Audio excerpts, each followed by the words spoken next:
Ayun guys, so mali pala yung tingin ko dun sa list. Hindi ko napansin na 6 pala yung list. Kala ko 5 lang. So mukhang may 2 pa tayong dapat gawin. What? Ayun, pero currently ang mahalaga dito sa loob ng Intramuros yung Baluarte de San Diego na lang hindi natin nagagawa.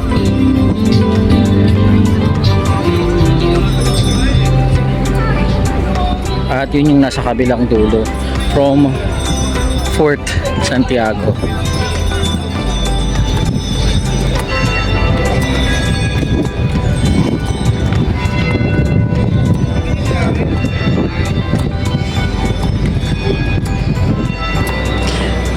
Ayun. So ang gagawin ko guys, tatapusin natin yung Baluarte de Santiago today. And then yung museum from the heritage, siya yung huling-huli pupunta natin, mag-isa na lang. Kasi outside of Intramuros naman talaga siya. Okay. Hindi naman siya sa loob. Although extension pa rin siya ng Intramuros tour series natin. So ang dami kong video guys. So tas yung mga picture din. So I'm not sure kung ilang part to, pero currently naka-upload na yung part 2 ng Intramuros tour natin, which is yung wall of Intramuros yung nilalakad ko.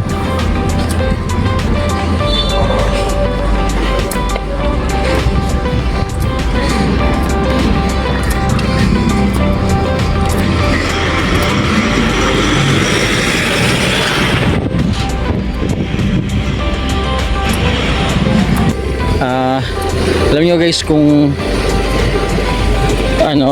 iaano nyo lang siya, i-schedule nyo siya na parang hindi summer, kasi summer itong summer ngayon kaya talaga may halimbawa gagawin nyo siya ng mga banda sigurong bare months. Sama nyo yung mga anak nyo guys, napakagandang experience sa kanila nito. Yeah. Kasi kahit naglalakad ka sa loob ng Intramuros, lalo na kung first time ng mga bata, matutuwa sila kasi kakaiba yung mga bahay, kakaiba yung kalye, at marami silang makita mga foreigner. So para silang mga turista din, diba? So yun, excitement yun sa mga bata. So sulit tong ganito. Maganda siyang family bonding. Actually bala kong dalhin yung family ko dito, kasong init kasi kawawa yung mga bata. Okay. Tapos kapag naman hapon ka pumunta, pasara na yung ibang mga museum kasi nga hanggang 5 lang yung iba.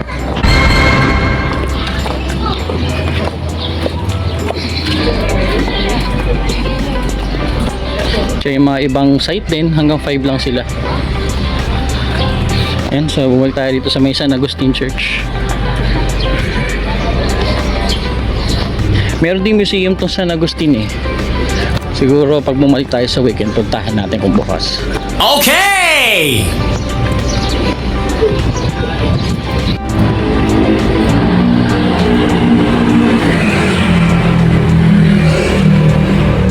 Ayun guys, so papunta na tayo. Malapit na tayo sa Baluarte de San Diego.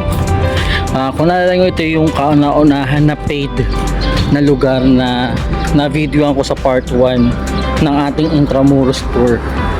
So diba, siya yung una kong nakita na paid spot. Tapos siya rin yung huli kong pupuntahan dito sa loob ng Intramuros. And again guys, hindi ko sinasadya yung part na yun.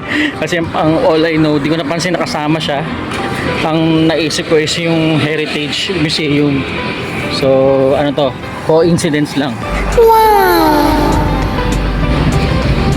Ayun na, Baluarte de San Diego.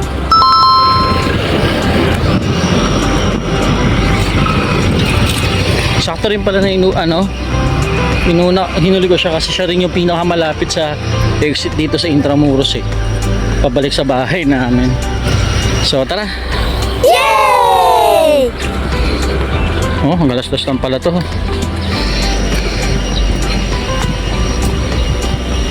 Ayun. So dito na tayo sa loob. Dito tayo magpapa ano, stop.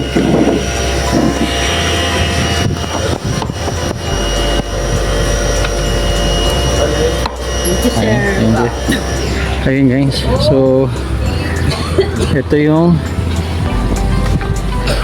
again unang video na nakita natin. So maganda mag-start. Start tayo sa kaliwa ulit. Puro tayo kaliwa eh.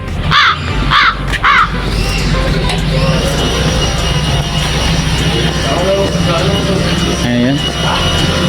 Nilinis niya yung part doon. Hindi tayo tumaan.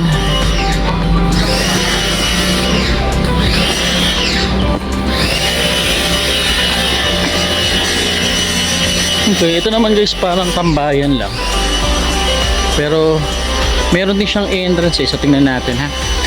Pero siyang parang pupuntahan eh. So ito guys, di ko alam kung train or canyon or makina. Not sure.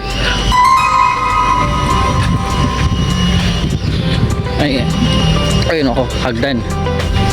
So ito yung part ng wall na hindi natin naikot no last time. Ayan. So tara, tayo. Isa na namang matarik na hagdan. Oops, wait lang.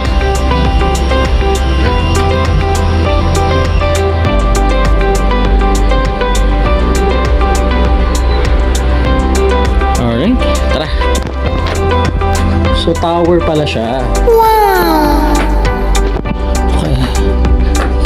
Tingnan nyo kung gaano kakitid ang hagdan na to. Talagang dito ako sa side na to pwede dumaan. Oh, okay. Ayun.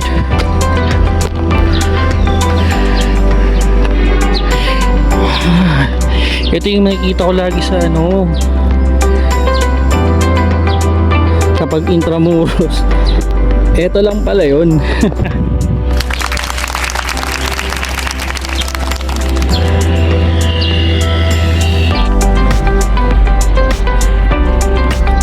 Ayun guys, so yun nga, ito yung madalas na nakikita sa mga picture pag sinasabing Intramuros. Akala ko nung una makikita to sa Fort Santiago, hindi pala.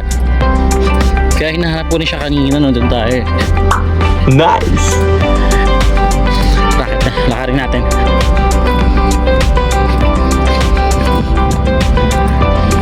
Okay, ito yung part pa rin yan nung Baluarte de San Diego. So tara, putik ka. Yan, muntik na ako dito. Yung pababa, sumakto yung pa ako. Ayan, so ikot muna tayo.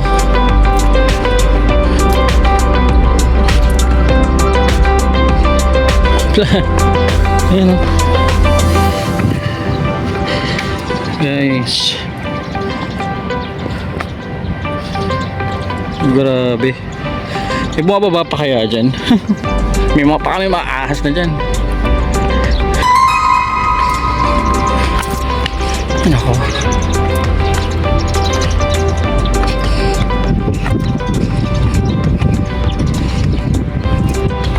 Ayun, may babaan dito pero check muna natin to kung ano makikita natin. At least tingin yung sign dito tingin yung sign dito. Watch out, laging golf balls. So may chance na pwede kang tamaan ng golf balls dito. At dito bumagsak yun. Ayaw, di ba? Kulit.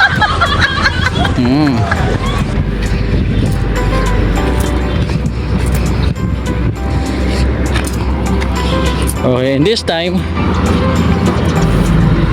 check natin kung makakakit tayo. Ayan na. Hopya. Hopya. Oh, golf course pa rin guys. Golf course pa rin siya. Ayun. Okay, tara, balik tayo.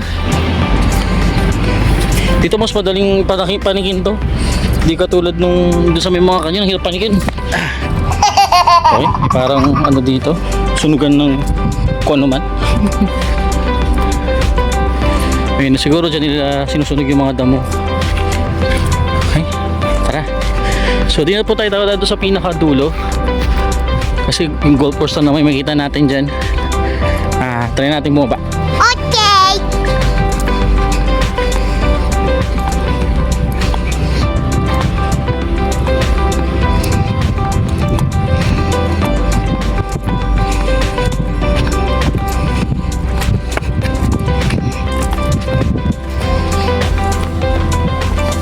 Oo. May ano rito. Parang tower. Tara, panikin natin. Medyo delikado lang siya kasi baka madulas tayo. Pero daan-daan lang. Okay. Yung mga steps. Hop, yeah. Alright. Okay, so again, silipan ng mga guard. Ayan.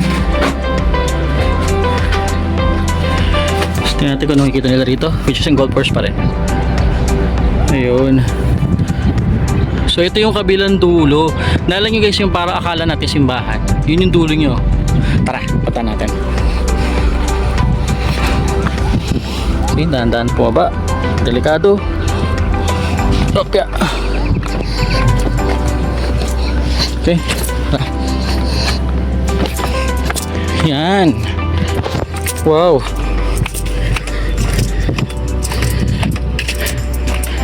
Okay. So meron din naman ditong siguro ito yung daan papunta sa ilalim, which is sinara na nila. Ayun na, yung daan sa ilalim sinara na nila. Okay, so may pababa ulit dito pagbalik sa baba, pero ang goal natin is malakad yung tulo ng wall, which is dun sa may again akala natin simbahan siya pero hindi, tapos bawal pumasok kasi private.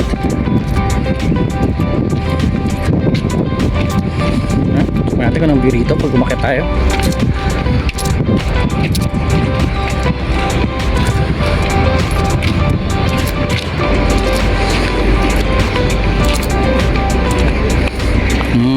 Parang garden at may mga tao din. Tara, tayo sa shortcut na tayo. Ayoko na bumaba doon. Taran tayo dito. Handa lang ba matapilok? Yeah. Okay.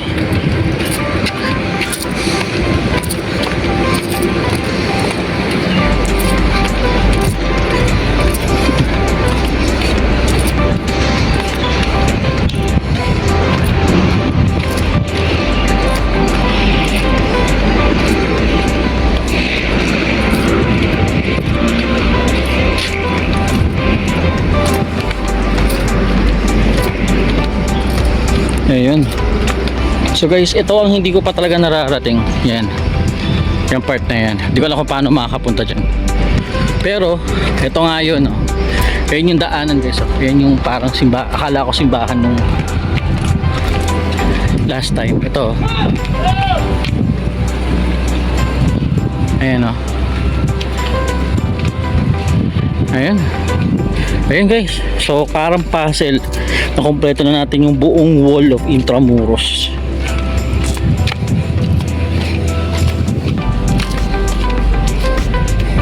So now check natin kung ano pa yung laman or makita natin sa Baluarte de San Diego pababa natin.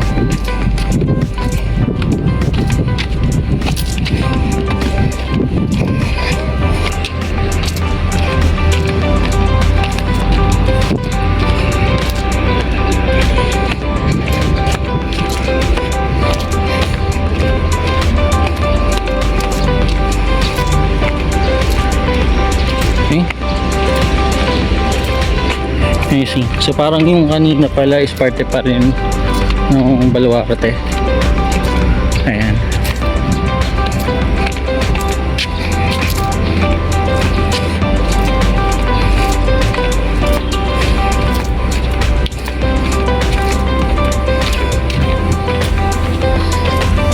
Oh, creepy ang dadaanan, no?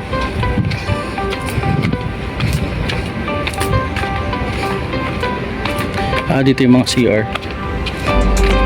Okay. Pag daan ng magjowa, para siyang lihim na hardin. Wow!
Okay, so exit na to.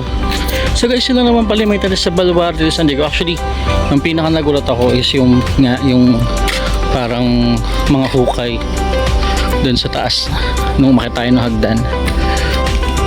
So yun guys, confirm tapos na tayo sa Baluarte de San Diego. Ito talaga, promise, last na talaga, the Manila Hotel Heritage Museum lang natitira. At again, sa labas siya ng Intramuros.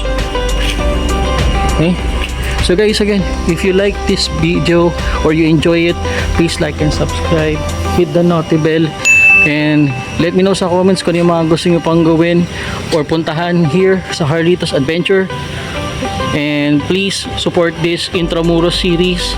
Maraming salamat and kita-kits tayo sa next video. Bye.